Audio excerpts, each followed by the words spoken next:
Buenos días, tardes o noches o lo que sea cuando estés viendo este video. Soy Hunakar y hoy les quiero aportar rápidamente las reglas básicas del conglomerado de escenarios de juegos de rol que usan el mismo sistema y suelen tratar de los mundos sobrenaturales ocultos. Voy a dejar una marca porque hay gente que ya sabe de qué se trata eso, pero si no lo sabes aún, un juego de rol suele consistir en un grupo de personas tratando de crear una historia colectiva. Por lo general, un jugador se ocupa de describir el mundo, lo llamamos el narrador, mientras los demás se encargan de un personaje en particular. Las reglas existen para evitar el clásico de los recreos: me cubro con mi escudo infinito o similares que no permitirían el fluir de esa historia. Se deja que un elemento aleatorio como son los dados decida el resultado de la acción. El más famoso de los juegos que voy a ocupar hoy es Vampiro la Mascarada, pero también hay hombres lobos, momias, cazadores, magos, fantasmas, etcétera, etcétera, etcétera. Por cierto, estas son imágenes de referencia, no tiene que representar el tono del juego, aunque he encontrado jugadores que quieren volver el juego en esto. Yo me alejaría de ellos, sin juzgar. De forma particular, cada especie del mundo de tinieblas tiene su propio combustible y reglas particulares, pero con las reglas básicas que explicaré en este video debería ser suficiente para entender el juego en general. Entremos en materia. El sistema requiere dados de 10 caras. Mientras mejor sea el personaje para una actividad específica, más dados podrá lanzar para ver si consigue hacer lo que tenía planeado. La dificultad se manipula con el número necesario que se debe alcanzar en el dado y la cantidad de dados que la supere. Esa dificultad suele ser 6. Las hojas de personaje se dividen en atributos y habilidades, cada subdividida en 3 columnas. Al comenzar, un personaje se atribuyen puntos a las columnas y luego se reparten dentro de las categorías a gusto del jugador, pensando en qué se le da bien al personaje. Cada categoría tiene 5 puntos, por lo que no tener nada implica ignorancia absoluta del tema, y el nivel 5 es lo más alto que puede llegar un ser humano convencional en eso en particular. Por ejemplo, un punto de medicina sabes primeros auxilios, con 3 eres un médico experimentado y con 5 eres Dr. House. No sueles poder superar los 3 puntos de habilidad al comenzar, pero puedes comprarlos durante el proceso. Una tirada convencional suele representarse en la combinación de un atributo y una habilidad, aunque a veces solo el atributo. Lanzas una cantidad de dados igual a la suma. Los dados que superen la dificultad impuesta se consideran éxitos, para evaluar ese resultado. A veces, sobre todo con los elementos mágicos, el número de éxitos finales generan resultados diferentes. Cada uno que obtengas, o sea, el número 1 que aparezca en un dado, elimina un éxito del resultado final. Así que aunque lances 2 decenas de dados, aún tienes la oportunidad de fallar.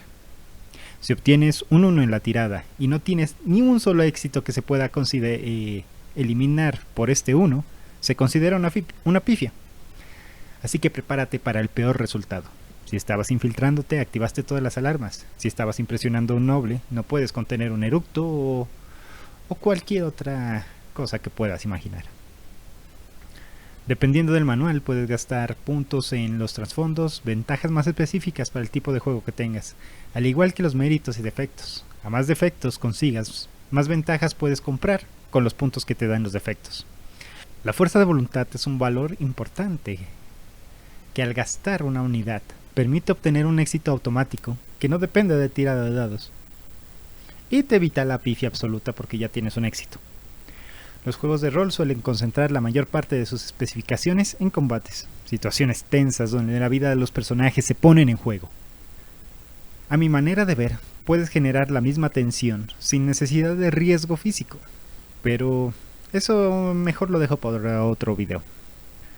Cuando un combate inicia, cada agente, es decir, personajes de los jugadores y del narrador, lanzan un solo dado. Le suman su nivel de destreza y astucia. Solo el valor.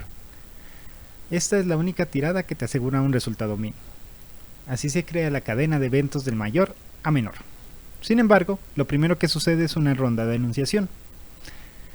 Así que se explica una actividad deseada, empezando por el más lento, con una frase corta y rápida. Por ejemplo, ataco a tal, me defiendo, me escondo, etc. Esto se hace así, pues los personajes no tienen defensas permanentes y esquivar es una acción activa, por lo cual quien obtuviese la mayor iniciativa tiene la ventaja de saber cómo responder. Luego se resuelven las acciones, esta vez siguiendo el orden directo, es decir, el más rápido primero.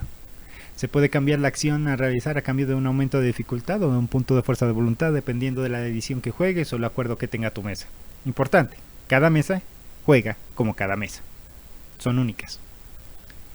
Cuando atacas, necesitas un solo éxito para impactar. Luego se hace una tirada de daño. Si el defensor gastó dados para bloquear cada uno de los éxitos, resta uno de los tuyos.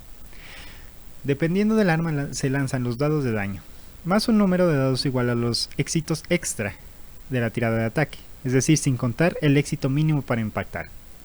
De manera similar a la esquiva, quien defiende lanza sus dados de armadura si el tipo de daño es absorbible. Por ejemplo, un humano no puede absorber daño de un cuchillo sin extra armadura, pero un hombre lobo sí. Los éxitos al final del intercambio se restan de la vida del oponente. Los humanos suelen tener 7 puntos de vida. Hay 3 tipos de daño: los contundentes, golpes, representaciones del estrés como asfixia, los letales que incluyen cuchillas, armas de fuego, etc.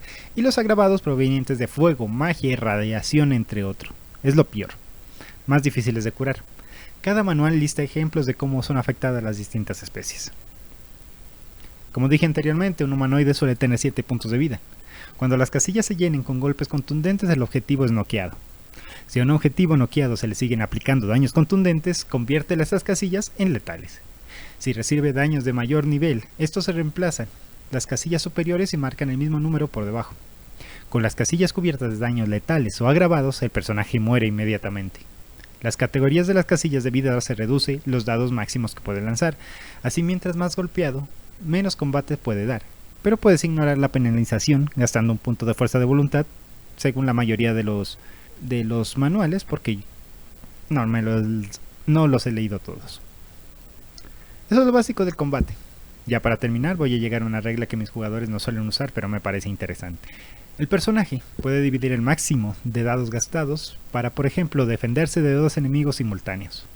También puede realizar 2 acciones al tiempo, pero tiene que distribuir la combinación que menos dados le dé. Es decir, si una de las acciones te permite lanzar 5 dados y la otra 3, has de dividir esos 3 entre la acción A y la acción B. Cualquiera de las dos puede fallar, son 2 acciones distintas. Bueno, esta es una aproximación cortica y acelerada, porque mi voz está a full, de las mecánicas básicas que incluye el sistema. Espero que les ayude a relacionarse con el juego. Cualquier cosa en los comentarios del video. Y ya con eso me despido. Mis redes sociales están en pantalla, si las coloqué bien, o si me acordé, o si no, bueno.